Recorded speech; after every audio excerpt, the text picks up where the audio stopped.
예수님께서 말씀을 통하여 그 한 사람 한 사람에게 말씀을 주십니다. 말씀을 통하여 살게 하십니다. 오늘 이 말씀이 바로 나의 말씀이 되기를 바랍니다. 인생은 성공이 아니라 구원입니다. 명심하십시오. 인생은 성공이 아니라 구원입니다. 숨기고 싶은 수많은 사연이 우리 족보에, 예수님의 족보에 있는 것을 보았습니다. 드러내면 충분히 비난받을 만한 일들이 족보에 있었지만 이것이 다 드러내고 그리고 믿음으로 예수님 나시더라를 만들어 갔습니다. 그러나 다 그런 사람이 된 것은 아닙니다. 소멸된 사람이 있었던 것을 기억하시지요. 소멸되기도 했습니다.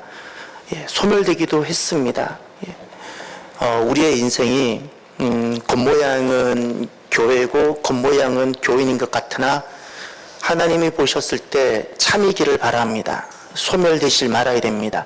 내가 소멸되고 될 인생인지 아닌지는 고난이라는 곳을 딱 집어넣으면 대입이 됩니다. 드러납니다. 고난이 딱 왔을 때 내 인생이 소멸될 인생은 흐지부지 흩어집니다. 그러나 그렇지 않는 사람은 내 인생이 무명 연결고리가 될지라도 반드시 예수님이 나시더라 인생이 됩니다. 저와 여러분들이 인생이 성공이 아니라 꼭 구원을 이루는 그런 귀한 여러분들이 되기를 바랍니다. 오늘 본문 말씀 먼저 18절 이렇게 시작합니다. 예수 그리스도의 나심은 이러하니라. 아멘. 예수님의 나심, 오늘 우리들이 살아가는 인생이 예수님의 나심이더라가 되기를 바랍니다. 예, 우리의 집안이 우리로 비롯되어진 앞으로 우리 후대 또 우리 후대의 후대가 다 예수님의 나시더라가 되기를 바랍니다. 그리고 이렇게 이어진 나시더라가 예수님 오시는 재림의 때까지 이어지는 복이 있기를 바랍니다. 이것이 가장 큰 복입니다. 세상은 성공을 달려갑니다. 그러나 망하는 길입니다. 망하는 길이라는 것을 미리 알면 절대 사람들은 그 성공이라는 거짓에 속지 않을 것인데, 구원만이 참된 성공이라는 것을 알 것인데 속기 때문에 성공이면 잘 사는 것으로 속기 때문에 그 길 가는 겁니다. 잊지 마십시오. 성공이 아니라 구원의 일입니다. 구원. 한 자매님이 계십니다. 이 자매님 믿지 않는 사람과의 결혼을 하나님이 기뻐하지 않고 반대하신다는 것을 알면서도 이 남자가 너무 좋았던 것입니다. 이 남자가 너무 좋아서 안 믿는 남자에게 매력에 끌려서 결혼을 합니다. 이 남자를 안 만나면 내가 죽을 것 같아서 결혼을 했습니다. 하나님을 의지하기보다 나를 위해 평생 살겠다는 이 남편의 말을 의지하기로 했습니다. 그리고 결혼을 했습니다. 결혼하고 나서 그러나 이 모든 것이 헛맹세라는 것을 이 자매는 철저하게 깨닫게 됩니다. 겨우 아이들 데리고 교회 다니는 것 정도가 힘겹고 죄인처럼 다녀야 되고, 남편은 집에서 단전호흡을 하는데 TV에서 아픈 사람만 나오면, 환자만 나오면 나쁜 기가 나온다고 채널 돌리게 하고, 아내가 교회 갔다 오면 탁한 기운이 이렇게 묻어왔다고 본인 근처에도 못 오게 하고, 집안에서는 성경을 보는 수도 안 되고, 교회 다니는 성도들과 통화도 못하게 하고, 그제서야 깨닫습니다. 남편이 남의 편이라는 것을. 믿는 자와의 결혼도 힘드는데 믿지 않는 불신 결혼을 해서 사니까 이 자매는 이렇게 이야기를 합니다. 믿는 사람하고 살아도 힘들겠지만 나는 믿지 않는 사람과 결혼해서 속이 날마다 다 녹아내리는 괴로움을 겪고 있습니다. 속이 다 녹아내리는 괴로움. 성공을 붙잡았습니다. 이 자매는 구원을 붙잡지 않았습니다. 성공을 붙잡았습니다. 성공을 붙잡으면 눈물의 사연이 생깁니다. 이 자매는 스스로 어려운 길을 택했습니다. 다시 구원이 되게 해야 합니다. 눈물의 사연이지만 이 자매는 너무나도 많이 자기 스스로 깊은 어두움 가운데 들어갔기 때문에 다시 눈물의 사연은 되겠지만 다시 구원이 되게 하기 위해서 예수가 나시드라의 이 길을 다시금 그가 걸어와야 합니다. 오늘 본문 18절을 보십시오. 예수 그리스도의 나심은 이러하니라. 그의 어머니 마리아가 요셉과 약혼하고 동거하기 전에 성령으로 잉태된 것이 나타났더니 아멘.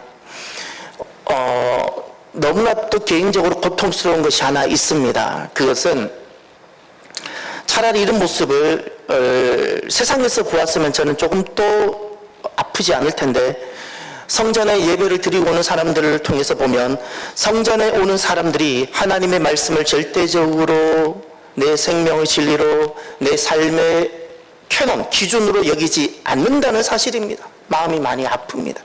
단 한 번도 이 말씀에 내 삶을 한번 헌신해보고 말씀대로 살았을 때 내 인생이 어떻게 되는가를 한 번도 테스트해보지 않고 적절하게 그때마다 타협해가며 살아가면서 교회에서는 적절한 지위를 얻고 신분을 얻고 직분을 받으며 살아가는 그 모습들이 너무나도 비통하고 가슴이 아픕니다.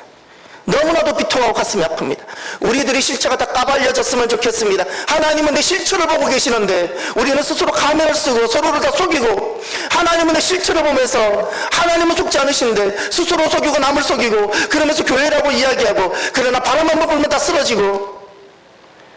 여러분들은 정말 얼마나 말씀에 내 삶을 헌신해 보셨습니까? 말씀 때문에 내가 굶어 죽으리라, 내가 말씀 때문에 욕을 먹어버리라, 내가 말씀대로 고난을 겪어버리라 얼마나 해보셨습니까? 그러지 않았다면 죄송하지만 여러분들은 타협하고 살아왔습니다. 말씀은 좋은 것이고 나는 세상을 잃어버리고 싶지 않았어. 오늘 이 마태복음 1장 18절에 엄청난 사건이 일어납니다. 성령 잉태 사건이 일어납니다. 예수님의 나심이 이렇게 됩니다. 마리아와 요셉을 사용하셨습니다. 성령님으로 이루어지셨습니다. 우리는 가끔 이런 것을 보기도 합니다. 예수님이 잉태하시고 나시는 것을 보면서 마리아가 얼마나 흠이 없을까, 요셉이 얼마나 의로웠을까를 자꾸 이야기하려고 합니다. 그렇지 않습니다. 마리아는 죄인이고 요셉은 죄인입니다. 너무나도 분명합니다. 마리아의 죄가 드러나지 않을 뿐이지 죄인이고, 요셉의 죄가 지금 밝혀지지 않았을 뿐이지 죄인일 뿐입니다. 성경은 단 한 번 또 마리아가 얼마나 의로운지, 요셉이 얼마나 의로운지 말하고 있지 않습니다. 그럼 제게 이야기할 겁니다. 성경에 요셉이 의로운 사람이라고?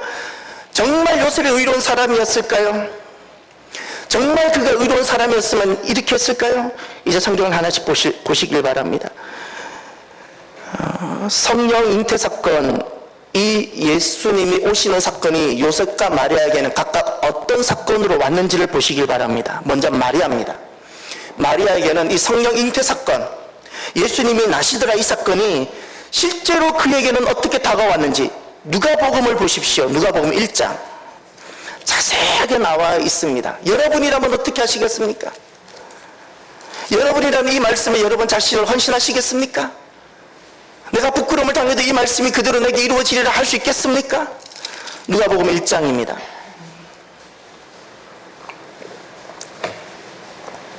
(1장 28절)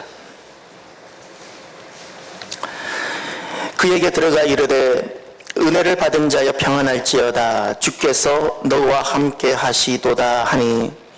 주께서 너와 함께 하시다. 이제 주님께서 너를 통해서 나실 거라는 것을 말씀하신 겁니다. 그랬더니 29절을 보세요. 처녀가 그 말을 듣고 놀라 이런 인사가 어찌 함인가 생각하매 천사가 이르되 마리아여 무서워하지 말라. 내가 하나님께 은혜를 입었느니라. 아멘.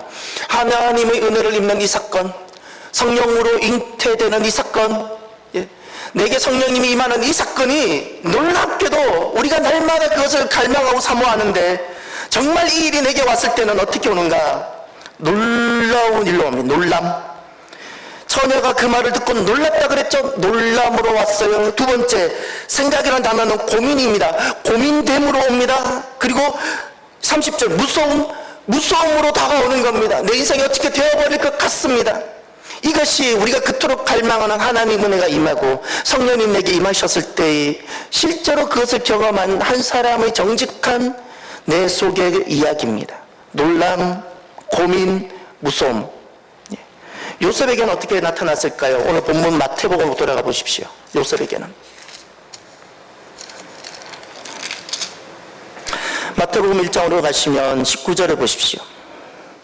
그의 남편 요셉은 의로운 사람이라 그를 드러내지 아니하고 성령 잉태 사건, 하나님께서 특별히 임하신 이 특별 계시 사건이 요셉에게는 드러내고 싶지 않는 것이었습니다.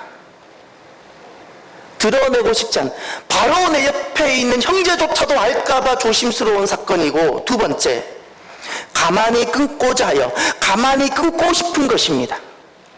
끊는 것조차도 소리 날까봐 두려워서 가만히 끊고 싶은 어떤 것. 세 번째, 20절, 이 일을 생각할 때에 주의 사자가 현몽하여 이르되 다윗의 자손 요셉아 내 아내 마리아 데려오기를 무서워하지 말라. 무서운 사건. 성령님이 특별히 임했습니다. 하나님의 은혜의 사건입니다. 알고 보면 우리 모두가 갈망해야 되는 것이고 소원해야 되는 것인데, 정작 이 현장에 있는, 이 영적 현장에 있는 요셉에게는 이 일이 드러내고 싶지 않는 것처럼 느껴졌고, 가만히 끊고 싶은 어떤 것이었고, 그리고 나를, 내 인생을 폭풍 속에 집어넣는 것 같은 두려움을 가져오게 하는 어떤 것이었습니다. 이것입니다. 여러분 혹시 여러분 자녀나 여러분 인생을 그렇게 바라보거나 말해본 적 없습니까? 너는 열심히 신앙생활을 하지만 목사는 되지 마라. 너는 열심히 신앙생활을 하지만 선교사는 되지 마라. 내가 열심히 주님을 믿겠지만 내가 혹시 주님이 나를 어떻게 선교사로 보내실까봐 두려워서 스스로 나를 조심시키신 적은 있진 않습니까? 똑같은 겁니다. 똑같은 겁니다. 똑같은 겁니다. 드러내고 싶지 않고 적절히 가만히 끊고 싶고, 내 인생이 어떻게 하나님께서 내 마음대로 해서 내 인생이 망가질까? 무섭고. 성령 잉태 사건이 마리아와 요셉에게는 유익이 되지 않는 어떤 것이었습니다. 유익이 되었으면 자랑하고 드러냈겠지요. 두 번째, 자신들의 이름을 결코 높이는 것이 되지 못했습니다. 성령님께서 사로잡아서 성령님께서 그를 사용하셨을 때는 자기 명예와는 관계가 없더라는 것입니다. 세 번째, 이 성령 잉태 사건이 마리아와 요셉에게는 어떻게 다가왔는가? 나를 낮아지게 하는 것이었습니다. 나를 낮아지게 하는 것.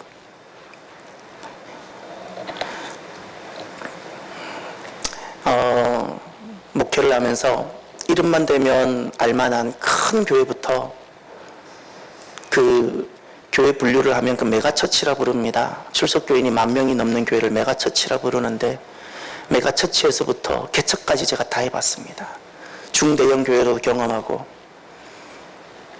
그러면서 무엇을 보는 거 아니? 제가 교회 안에 있는 두 가지 자기의를 봅니다. 교회 안에 있는 두 가지 자기의, 이것이 반드시 우리가 깨어 부셔야 되는 의인데 무엇인가 하니, 내가 작은 교회 가서 내가 한번 열심히 봉사하고 내가 한번 해보리라. 이것이 좋은 것 같지만 아니요. 내가 시퍼렇게 살아있는 나의 높아짐입니다. 여전히 내 이름이 살아있습니다. 내 이름이 여전히 살아있습니다.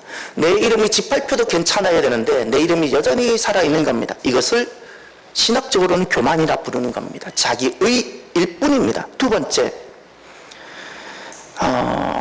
반면에 우리가 높이고 격려해야 되는 의가 있는데, 주님을 위해서라면 나는 무엇이든 하리라. 이것입니다. 내가 주님을 위해서라면, 주님이 보내시는 곳이라면 이곳이든 저곳이든 나는 상관없습니다. 주님을 위해서라면 제가 오늘 단 하루만 살더라도 나는 괜찮습니다. 이것이 낮아짐입니다. 이것이 오늘날 우리가 얼마나 교회와의 만남을 잘못 갖고 있는지 회개해야 합니다. 다 자기를 위해서 교회를 만나지요. 다 내 유익을 위해서 교회를 만나고, 내 이름을 위해서, 내 직분을 위해서 교회를 만나고, 그러나 정말 하나님 은혜가 임하고 성령님이 역사하시는 그 자리는 놀랍게도 낮아짐의 자리라 말씀하셨습니다. 이 낮아짐의 자리는 직분이 없어진다는 뜻이 아닙니다. 내가 주님을 위해서라면 무엇이든 제가 하겠습니다. 내 이름이 짓밟히는 이 길일지라도, 내가 무명해지는 길일지라도, 이 길이 오히려 내게는 짐만 되고 전혀 나에게는 유익이 되지 않을지라도 주님께서 하나님의 목적을 이루시기 위해서 나를 보내시면 저는 예 하겠습니다. 이것이 낮아짐이에요. 오늘 저와 여러분들이 걸어가는 이 길이 교회와의 만남이든 내 모든 믿음과의 만남이 이렇게 되어지기를 바랍니다. 예수님은 낮아진 모습으로 오셨습니다. 예수님의 낮아진 모습을 통해서 진짜 낮아짐이 무엇인가를 다시 한번 보시길 바랍니다.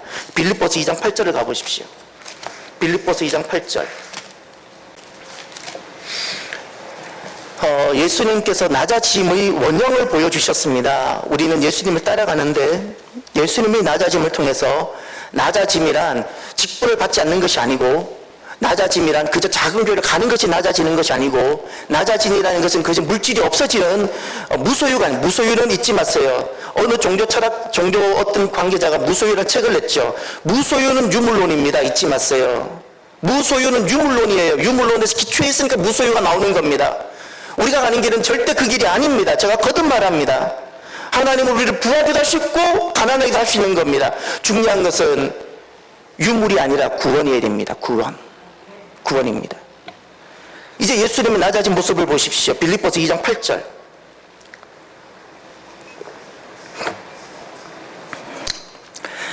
사람의 모양으로 나타나사 자기를 낮추시고 죽기까지 복종하셨으니 곧 십자가에 죽으심이라. 아멘. 예수님께서 비우셨습니다. 케노시스, 그리고 낮아지셨습니다. 파테이논, 이 낮아지심을 케노시스뿐만 아니라 우리가 꼭 알아야 되는 단어인데 파테이논이라는 헬라어입니다. 그 7절에 비우다라는 단어가 케노시스라는 겸비가 여기서 나왔지만 한 가지 더 알아야 됩니다. 더 중요한 것이 낮아짐입니다. 파테이논이라는 것이 예수님의 낮아지심입니다. 예수님의 낮아지심이라는 것은 예수님의 신분이 비천해지신다는 것은 무엇인가? 단순히 내 신분이 낮아지고 내 이름이 없어지고 비천해지는 사회학적인 설명이 아닙니다. 낮아지심이라는 것은 죽기까지 복종하는 것, 예수님이 보여주셨습니다. 십자가에서 죽으시는 것. 무엇 때문에? 구원을 위하여, 하나님의 목적을 위하여 십자가의 자리에 갈 수 있는 것이 낮아짐이에요. 그것 때문에 내 이름이 높아질 수 있고 낮아질 수 있고, 십자가 구원을 이루기 위해서 내 이름이 내가 잘 될 수 있고 못 될 수 있는데 하등의 문제 삼지 아니하고 십자가를 이루고자 가는 길, 그것만이 낮아짐입니다. 구원만을 이룰 수 있는 그 길, 그것만이 낮아짐입니다. 그렇기 때문에 정확하게 말하면 교회 안에서는 어떤 답도 있지 않아야 됩니다. 하나님이 구원을 이루기 위해서 모든 세상에는 담이 다 무너지는 곳, 그러나 세상의 형과는 싸우는 것, 이것이 교회입니다. 이것이 낮아짐. 성령님으로 잉태한다, 성령님 우리에게 임하신다, 성령의 은혜가 임했다라는 것은 나를 낮아짐으로 초대하는 것입니다. 낮아짐입니다. 내 이름을 석자를 높이기 위해서 주님은 절대 은혜를 주시지 않습니다. 하나님의 영광스러운 나라와 하나님의 완전한 그 목적을 이루시기 위해서 우리를 성령 가운데 초대하십니다. 그래서 이 자리는 반드시 낮아짐의 자리입니다. 낮아짐의 자리. 중요한 것은 이렇게 성령님이 아니시면 우리에게는 결코 예수님의 나시드라의 인생과 예수님의 나시드라의 구원 역사는 불가능합니다. 사람이 아무리 청산유수로 말을 잘해도 이것으로 하나님의 구원의 역사를 만들어내질 못합니다. 아무리 성도들이 새벽부터 밤늦게까지 교회 와서 봉사하고 그렇게 할지라도 성령님이 아니시면 결코 하나님의 구원 계획을 이루어내질 못합니다. 그래서 교회 오셔서 시험 들지 마십시오. 알아주지 않는다고 시험 들지도 마시고, 시험 드는 이유는 간단합니다. 내 이름이 손상됐다는 뜻입니다. 내 자존심에 문제가 생겼다는 겁니다. 더 기도하십시오. 예수님 이름만 있으면 되지 않겠습니까? 왜 여기까지 왔다가 시험 듭니까? 성령님이 나를 낮추실 때가 있습니다. 기뻐하십시오. 성령님이 나를 낮추실 때 버티지 마십시오. 그리고 그대로 복종하십시오. 주님께서 나를 초대하는 길은 겉모양을 보면 분명히 죽는 길입니다. 내가 정말 가고 싶지 않은 길입니다. 그래서 너무나도 놀랍게도 너무나도 신실해 보이는 많은 사람들이 성령님의 초대에 거절합니다. 그러나 저와 여러분들, 우리가 두렵고 떨림으로 성령님이 나를 낮추시고 성령님이 나를 부르실 때 버티지 않고 그 자리에, 죽는 것처럼 보이는 그 십자가 자리에 우리가 나아가기를 바랍니다. 그 자리가 사는 자리입니다. 그 자리만이 구원의 자리입니다. 인생은 성공이 아니라 구원입니다. 그리고 두 번째, 오늘 본문을 보면 너무나도 중요한 말씀을 하나 합니다. 그럼 구원이 되려면 우리가 하나 반드시 넘어가야 되는 함정이 하나 있습니다. 19절을 보십시오.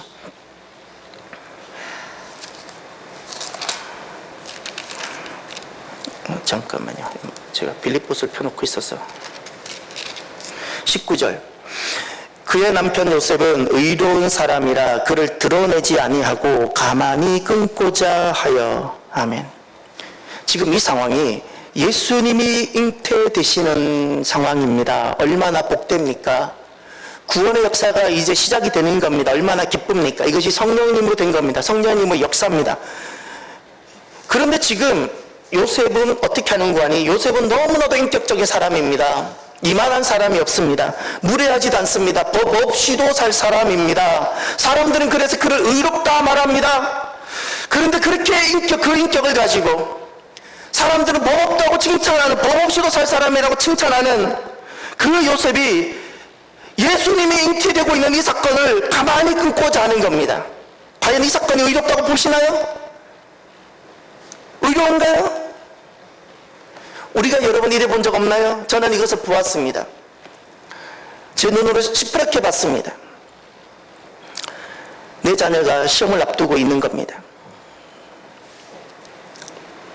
교회 가서 한번 기도하고 오는 건 좋지만 시험을 앞둔 내 자녀가 교회 가서 찬양대 봉사하고 교회 직분을 맡아 섬기는 것 싫습니다. 가만히 그거 끊어졌으면 좋겠습니다. 그래 본 적 없습니까? 내 아내가 내 자녀를 위해서 좋은 학교, 좋은 학원 소개해서 내 자녀 성적을 오르게 하는 것은 남편으로서 기쁜데, 내 아내가 교회 가서 전도했다고, 전도하고 왔고 하루 종일 교회에서 봉사하고 왔다고 하면 싫어합니다. 이것이 끊어지기를 바랍니다. 이런 적은 있지 않았습니까? 너무나도 의로운데 남편이 승진하고 월급이 많아지는 것은 그렇게 기뻐하고 좋아하면서 내 남편이 교회 가서 허드렛 일을 하는 것, 냄새나는 일을 하는 것, 그것을 좀 가만히 끊어졌으면 하는 이런 마음은 들지 않았습니까? 알고 보면 교회에서는 굉장히 의로운 권사인데 요셉이 가만히 끊고자 합니다. 이게 진짜 의로움일까요? 아니요. 비겁함입니다. 정말 가면쓴 비겁함입니다. 이것이 세상의 의라는 겁니다. 지금 요셉이 보여주고 있는 것은 세상의 의입니다. 세상의 의로는 하나가 어떤 진도가 나가지 않는 거 아니 구원의 진도는 단 1도 나가지 않습니다. 요셉은 세상의 의 기준에서 의로운 자일 뿐입니다. 요셉이 가만히 끊고자 한다고 처녀가 애를 가졌는데 죽지 않을까요? 죽습니다. 이것을 아셔야 됩니다. 요셉이 가만히 끊고자 한다고 본인이 피를 묻히지 않을 뿐이지 처녀가 잉태를 했는데 안 죽을까요? 정말 의로운 사람이라면 죽음에 처해 있는 이 사람을 돌봤어야 되는 것 아닌가요? 세상의 의라는 것은 이렇게 매우 비겁한 의입니다. 세상의 의는 세 가지로 말씀을 드릴 수 있습니다. 세상의 의, 첫 번째, 세상의 의로는 성령으로 하신 일을 결코 해석할 능력이 없습니다. 두 번째, 세상의 의는, 세상의 의로는 구원의 여정이 이루어지지 않습니다. 세 번째, 세상의 의로는 사랑하는 약혼자를 가만히 끊고자 할 뿐입니다.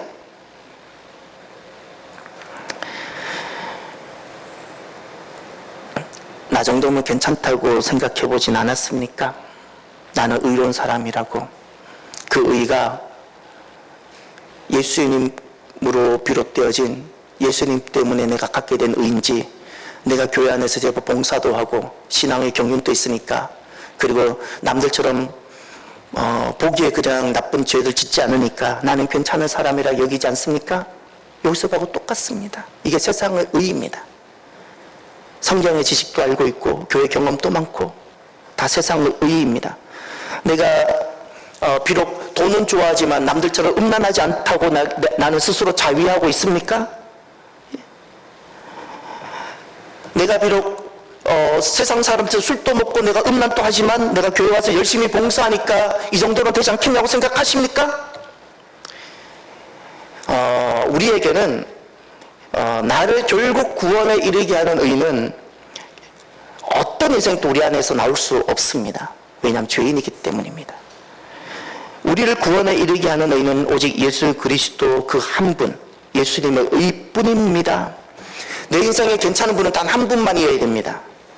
내 인생에 요셉은 좀 괜찮아 보이고 마리아는 좀 깨끗해 보이고, 아니요, 내 인생에 정말 괜찮은 분은 단 한 분이어야 됩니다. 예수 그리스도. 예수 그리스도. 예수 그리스도 그 한 분만 의뢰와야 되고, 예수 그리스도 그 한 분만 내게 정결한 분이어야 되고, 예수 그리스도 아니면 나는 가망이 없는 인생이 되어져야 합니다. 세 번째, 요셉이 가만히 끊고자 하는데, 이런 요셉이 마리아 데려오기에 도전을 받습니다. 가만히 끊고 싶은 건데, 그러나 마리아를 데려오라는 이 도전을 받습니다. 여러분이라면 어떻게 하시겠습니까? 이제 20절을 보십시오.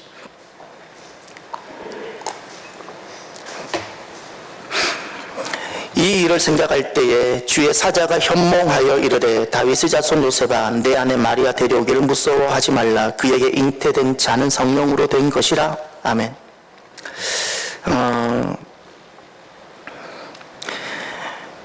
마리아 데려오기를 무서워하지 말라.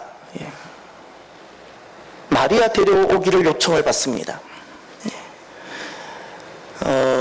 살아가면서 우리가 두려워하지 말아야 되는 것이 있습니다. 많은 사람들은 돈을 잃어버릴까봐 거기에 두려워하지 않고, 돈을 잃어버릴 것에 두려워서 목숨을 걸고 싸우고 다투는 것을 봅니다. 우리가 오늘 반드시 믿음의 담력을 가지고 내가 두려워하지 않고 부딪히고 싸워야 되는 것이 있는데, 그것이 마리아 데려오기입니다. 마리아 데려오기. 마리아란 무엇일까? 마리아란 세 가지입니다. 세 가지 의미가 있습니다. 하나, 내 자존심에 금이 가게 하는 것입니다. 마리아라는 존재는 내가 그 마리아가 내게 없으면 내 자존심에 눈은 되진 않는데, 그 마리아는 내 자존심에 금이 가게 하는 어떤 겁니다. 두 번째, 마리아라는 어떤 의미인가? 내 이름에 수치를 가져오는 어떤 것입니다. 정말 끊고 싶은 어떤 겁니다. 그런데 이 마리아를 내가 데려오게 되면 내 이름, 명예에 누가 되는 겁니다. 세 번째, 마리아란 어떤 의미인가? 나를 낮아지게 하는 사건입니다. 아픔입니다. 고난입니다. 드러내고 싶지 않는 것입니다. 나를 낮아지게 하는 어떤 사건들, 고난의 사건들, 이것이 마리아입니다. 만약에 내가 세상을 의로만 생각해서 마리아를 내가 가만히 끊고자 해버리면, 이것은 성령님께서 두신 것인데, 하나님이 큰 구원을 위해서 내게 두신 것인데, 내가 이것을 세상을 의로만 판단해서 가만히 끊고자 하면 어떤 일이 일어나는가? 나에게서 예수가 나시더라는 이루어지지 않습니다. 나는 성공을 향해서 달려갈 것이고 구원은 못 이룹니다. 인생은 기억하셔야 됩니다. 성공이 아니라 구원입니다. 성공이 아니라 구원. 구원이 이루어지지 않으면 그가 세상에서 어떤 이름을 가졌든, 그가 세상에서 어떤 명성을 가졌든, 어떤 부를 가졌든 하나님은 비웃을 뿐입니다. 마귀는 기뻐하고. 마리아를 끊어버리면 나에게서 예수님이 나시더라가 이루어지지 않습니다. 이 마리아는 내게 너무나도 불편을 가져오는 것입니다. 제가 목회하면서 깨닫는 것이 하나 있습니다. 가정생활하면서 제가 깨닫는 것이 있습니다. 인생을 살아오면서 깨닫는 바가 있습니다. 실수도 해봤습니다. 불편을 제거해 보는 것이었습니다. 그런데 불편을 다 제거하려 하지 마십시오. 모든 상황이 내 마음, 내 계획대로 다 되지 않는다고 모든 상황을 내 계획대로 다 하려고 하지 마십시오. 제가 그런 시도를 해본 사람입니다. 완벽주의를 지우십시오. 하나님은 우리를 먼지 구덩이 속에서 마리아를 데려오는 그 이해할 수 없는 혼돈 같은 그 상황 속에서 우리를 만들어 가시는 분입니다. 내 임의로 파라다이스, 유토피아를 내가 계획해서 세워가는 것을 완벽주의라 부릅니다. 완벽주의를 지우십시오. 마리아 데려오기를 주저하지 마십시오. 내게는 마리아가 있어야 됩니다. 마리아는 내게 불편을 가져오는 어떤 겁니다. 그런데 많은 사람들, 저도 그런 실수를 했고 마리아를 우리는 다 제거합니다. 마리아, 두렵고 수치스러울지라도 하나님을 믿는 자라면, 하나님께서 구원을 위해서 두신 사건인데, 그래서 성령님 계획 가운데 잉태된 사건인데, 내가 하나님을 믿는 거듭난 자라면, 그리고 하나님 구원 계획을 이루고 싶다면 마리아, 가만히 끊어서는 아니 됩니다. 마리아 데려와야 합니다. 왜 데려와야 되는가? 세 가지 놀라운 이유가 있기 때문에 내 인생 하나님께서 성령을 하시는 역사를 우리는 반드시 데려와야 되는데, 첫 번째, 죄에서 노임받는 유일한 길입니다. 이제 오늘 말씀을 다시 어디를 보셔야 되냐면 21절을 보십시오.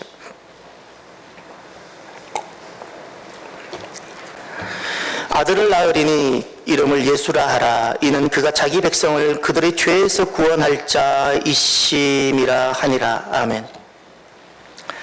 아들을 낳으리니 그랬죠. 마리아를 데려와야 낳지요.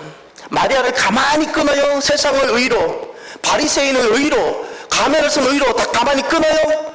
아들을 낳으리는 결코 없습니다. 구원은 없습니다. 성공은 있을 겁니다. 성공은 있고 자기 명예는 있을 겁니다. 그러나 구원은 없습니다. 아들을 낳으리니 그랬어요. 이름을 예수라라. 예수님이 나셔야 됩니다. 할렐루야. 내 인생 살아가는데 예수님이 나셔야 됩니다. 예수님이 나셔야 되는 겁니다. 그런데 예수님이 나신다는 의미가 무엇인고 하니 이렇게 말씀하셨습니다. 이는 그가 자기 백성을, 이 자기 백성이 바로 나입니다. 나.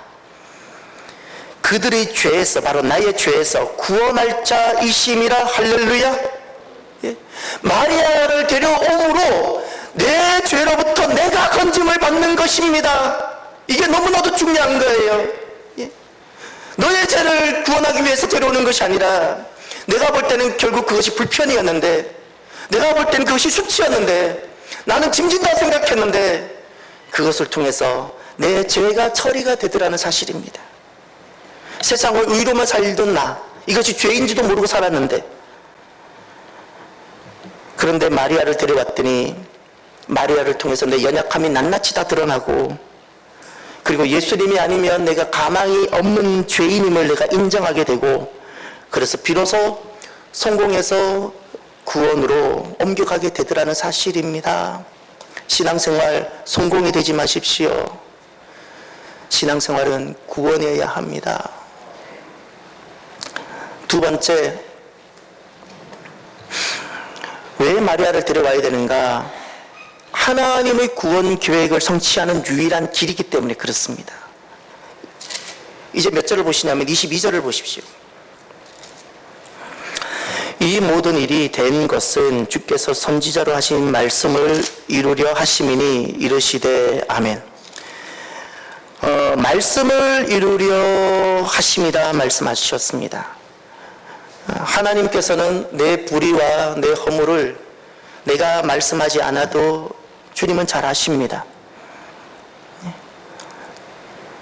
내가 허물 덩어리요, 내가 불의함의 덩어리라는 사실을 내가 인정하지 않든 인정하든 주님은 내 허물과 불의를 잘 아시는데, 이런 불의 덩어리로, 허물 덩어리로 성전의 뜰을 아무리 밟고 다녀도 구원은 안 됩니다. 구원은 안 됩니다. 그래서 하나님 우리를 사랑하셔서 자비하심으로 선하신 계획을 주님이 스스로 세우십니다. 마리아라는 낮아지는 사건을 겪게 하십니다. 그리고 스스로 주님 앞에 나와 내 허물과 죄, 이것을 다루지 못하는 우리를 주님께서는 하나님의 큰 구원의 불못불 속에 집어넣어서, 구원의 경륜 속에 집어넣어서 나를 그 속에 집어넣어서 돌려서 정결하게 하시는 겁니다. 마리아를 데려온다는 것이 나에겐 분명히 고난이고, 나는 낮아지게 하는 것이고, 나에겐 수치요, 나에겐 짐이 될 수 있는데, 이것을 통해서 하나님께서 구원의 큰 경륜을 이루어 가시는 것입니다. 이것이 마리아를 데려온다는 의미입니다. 마리아를 데려와야 나를 향한 하나님 구원 계획이 이루어집니다. 끝으로 세 번째, 왜 마리아를 데려와야 될까요? 하나님이 나시고 나와 함께 하시는 길이기 때문에 그렇습니다. 이제 몇 절을 보시냐면 23절 보시길 바랍니다. 아주 가슴 설레이는 마리아를 데려온 결론입니다. 바로 우리가 이곳에 이르기 위해서 우리는 마리아를 데려오게 됩니다. 보라, 처녀가 잉태하여 아들을 낳을 것이요 그의 이름은 임마누엘이라 하리라 하셨으니, 이를 번역한즉 하나님이 우리와 함께 계시다 함이라. 아멘. 처녀가 잉태하다가 너무 중요합니다.